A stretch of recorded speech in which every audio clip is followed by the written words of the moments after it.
A fe le rule of law. Se el tu la fono. Ma tu la fono.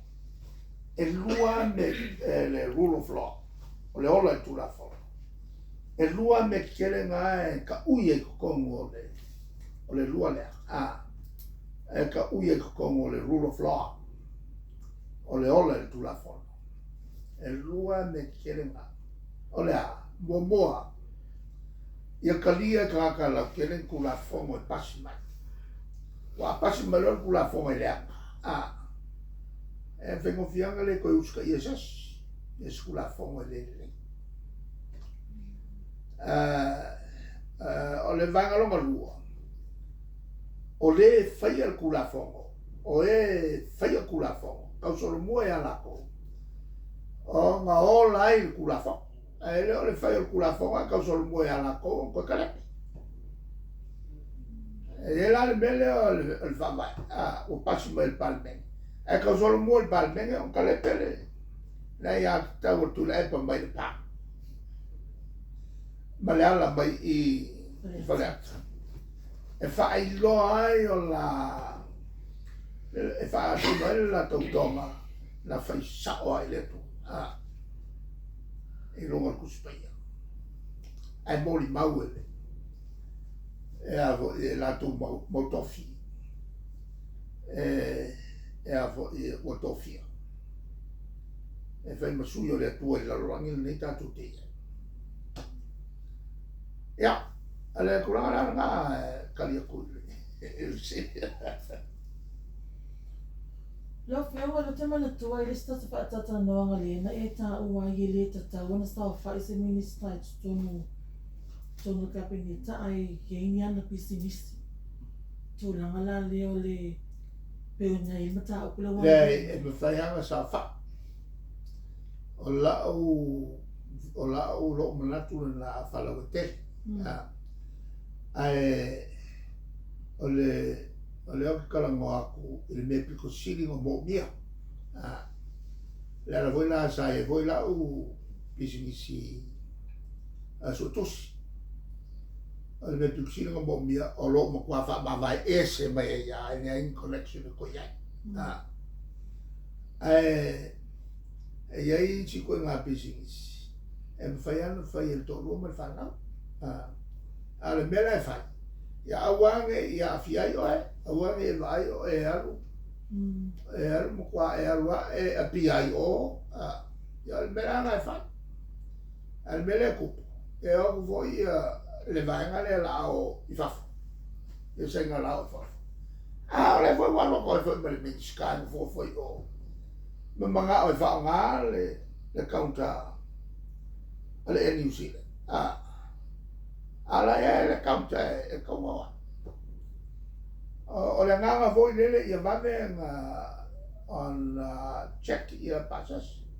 Wa vave le check. Ia fifia e fa. O se mele le. Ai la me kaunga muli pe tu la fono. La ia le me checkai lato. Al melana e le vainga le e pisisi. Ai aua nge ia afia. Awanga i alu whainga campaign au mai ave la kwai. E ala tangata e mako e ples kengi o Amerika. O Trump. Au kere ka ua o se bilionaire. Au ka ua le trillionaire. Ala le melefa. E so mele ia kia ia ka business e sa whai ni bano. Alla foi la fanga o falla ya la volana le sa o fauto e lai le pule il ferma a vuoi che hanno che pule il ferma o le e la business e il conflict of interest ia fe mai le fainga le ai se me va pena po. O me o malaya o woninga la o kop. O me o maya o fa koinga e ke lo ku ngai fai. ia lau fai ia tali atu la ole perfect thing to do ia makua fa ma vai mai ia makua le sa pisi se fai na la sa fa ia lau alue te filifili polo ngaluenga polo pising a fai kalu fai le o pising ya kulo le fa ma vai mai ma le sul fon fai me ola walu fai ala la me le fai o ngal pelo mo buara wi fai ake ela na wa fia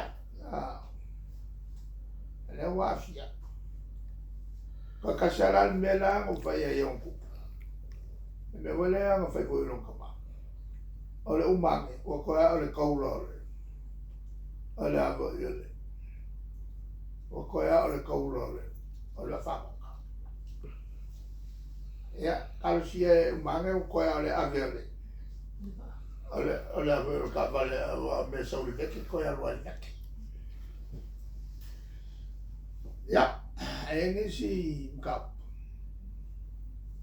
ole manaha le asaina le na mai mua le o te le nei le bebesi ole na fa no lo ma le to fo le interview ala ole fa ma malama mai la ole pa la to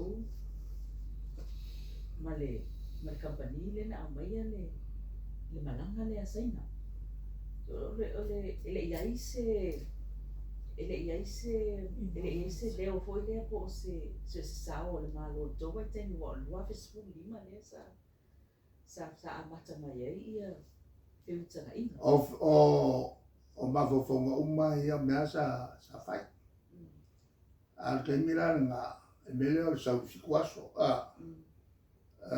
o le mela sa whaikake le i vale le kaimi o le mai ku i le fua yo o mea nge makua kaukale le fua e le impasses a whakua mora passes il verso longa rua le mai le si vai sa o kul vanga le nge ke mira nga o la e le yengi koviki o la e avo le leia le lungo o malagai a ke mira nge le ngau le o ye ia vale ma tu se me sala le farkai malo le yenge sama felo ela ma la ko fo io de fanga io ia o musu ka malo ya ka kupe ko fawa ala nganga le sa ya ka fawo pere ki ko ala o ma ku lunga market okay lo ngala o ka i ma fo fo va la ka pangila ngale ngo su ma cha wala o lai ela ye le vale ero ngai lo la au li pungolo la au li alu ki e lu ngai mo ka voi le va del ma fo ko nga wala su ku pe ai pol le mio ko pol le mio ko nga ko masangi mo no su ku pe so se wa le saura le lao masalo kalunga mai ai longa ko ya me fese ngala alo nga fe lo e ngai so vai sa ngai alo nga le pase se le fa pase se il malo il bene lo non cava le so vai sa ala e lo fe un pisi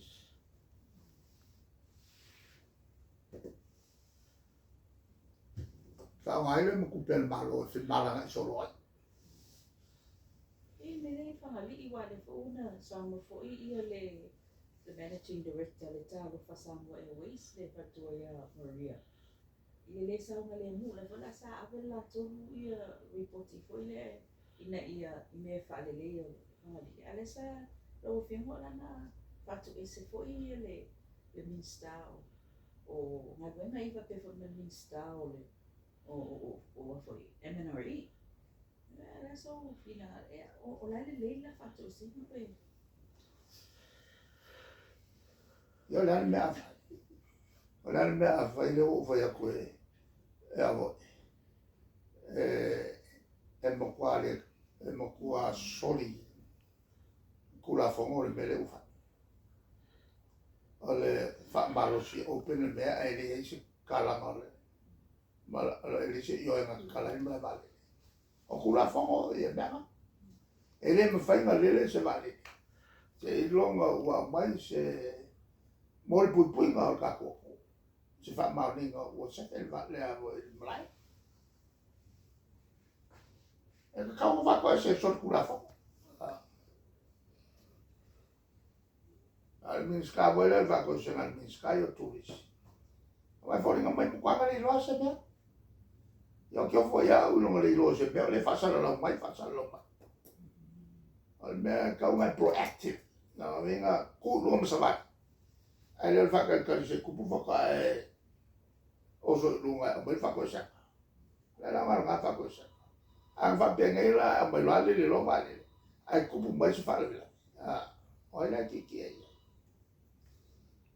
E makua ki i lunga o le malo. E whaikau se lau milionga le avo e le kupe kongi la e peretisi i ola e maa mawai.